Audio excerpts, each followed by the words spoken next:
ہم معقل بن یسار رضی اللہ عنہ کی عیادت کے لیے ان کے پاس گئے۔ پھر عباد اللہ بھی آئے تو معقل رضی اللہ عنہ نے ان سے کہا کہ میں تم سے ایک ایسی حدیث بیان کرتا ہوں جسے میں نے رسول اللہ صلی اللہ علیہ وسلم سے سنا تھا۔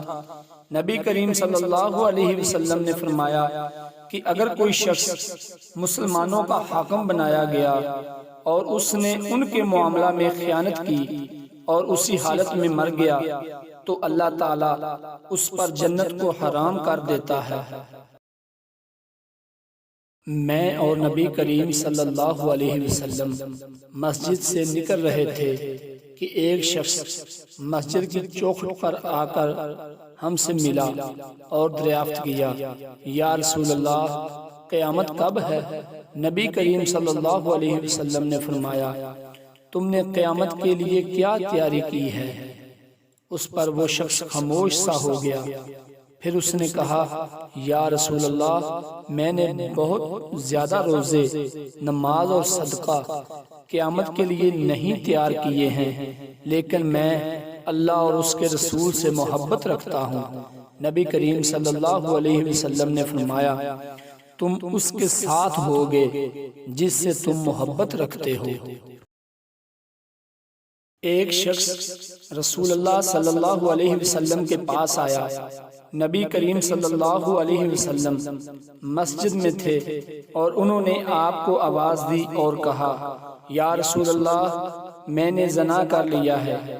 نبی کریم صلی اللہ علیہ وسلم نے ان سے منہ مول لیا، لیکن جب اس نے اپنے ہی خلاف 4 مرتبہ گواہی دی تو آپ نے اس سے پوچھا، کیا تم پاگل ہو؟ اس نے کہا کہ نہیں۔ پھر آپ صلی اللہ علیہ وسلم نے فرمایا کہ انہیں لے جاؤ اور رجم کر دو۔ نبی کریم صلی اللہ علیہ وسلم نے فرمایا، قیدیوں کو چھڑاؤ اور دعوت کرنے والے کی دعوت قبول کرو۔ ہم اپنے حاکموں کے پاس جاتے ہیں اور ان کے حق میں وہ باتیں کہتے ہیں کہ باہر آنے کے بعد ہم اس کے خلاف کہتے ہیں۔ ابن عمر رضی اللہ عنہما نے کہا کہ ہم اسے نفاق کہتے تھے۔ انہوں نے نبی کریم صلی اللہ علیہ وسلم سے سنا، نبی کریم صلی اللہ علیہ وسلم نے فرمایا کہ بدترین وہ شخص 2 رخا ہے، کسی کے سامنے اس کا ایک رخ ہوتا ہے اور دوسرے کے سامنے دوسرا رخ برتتا ہے۔ ہند نے نبی کریم صلی اللہ علیہ وسلم سے کہا کہ ابو سفیان بخیل ہیں اور مجھے ان کے مال میں سے لینے کی ضرورت ہوتی ہے۔ نبی کریم صلی اللہ علیہ وسلم نے فرمایا کہ دستور کے مطابق اتنا لے لیا کرو جو تمہارے اور تمہارے بچوں کے لیے کافی ہو۔ نبی کریم صلی اللہ علیہ وسلم کی زوجہ ام سلمہ رضی اللہ عنہا نے خبر دی، آپ نے اپنے حجرہ کے دروازے پر جھگڑے کی آواز سنی تو باہر ان کی طرف نکلے۔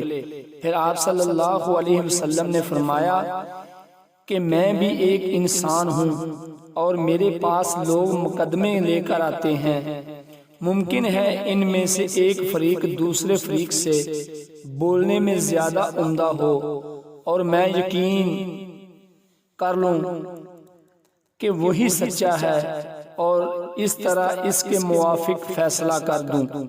پس جس شخص کے لیے بھی میں کسی مسلمان کا حق دلا دوں تو وہ جہنم کا ایک ٹکڑا ہے، وہ چاہے اسے لے یا چھوڑ دے، میں اس کو در حقیقت دوزخ کا ایک ٹکڑا دلا رہا ہوں۔ رسول اللہ صلی اللہ علیہ وسلم نے فرمایا، اللہ کے نزدیک سب سے مبغوض وہ شخص ہے جو سخت جھگڑالو ہو۔ رسول اللہ صلی اللہ علیہ وسلم نے فرمایا، 3 آدمی ایسے ہیں جن سے اللہ تعالیٰ قیامت کے دن بات نہیں کرے گا اور نہ انہیں پاک کرے گا اور ان کے لیے بہت سخت دکھ دینے والا عذاب ہوگا۔ ایک وہ شخص جس کے پاس راستے میں زیادہ پانی ہو اور وہ مسافر کو اس میں سے نہ پلائے، دوسرا وہ شخص جو امام سے بیعت کرے اور بیعت کی غرض صرف دنیا کمانا ہو، اگر وہ امام اسے کچھ دنیا دے دے تو بیعت پوری کرے ورنہ توڑ دے، تیسرا وہ شخص جو کسی دوسرے سے کچھ مال و متاع عصر کے بعد بیچ رہا ہو اور قسم کھائے کہ اسے اس سامان کی اتنی قیمت مل رہی تھی، اور پھر خریدنے والا اسے سچا سمجھ کر اس مال کو لے لے حالانکہ اسے اس کی اتنی قیمت نہیں مل رہی تھی۔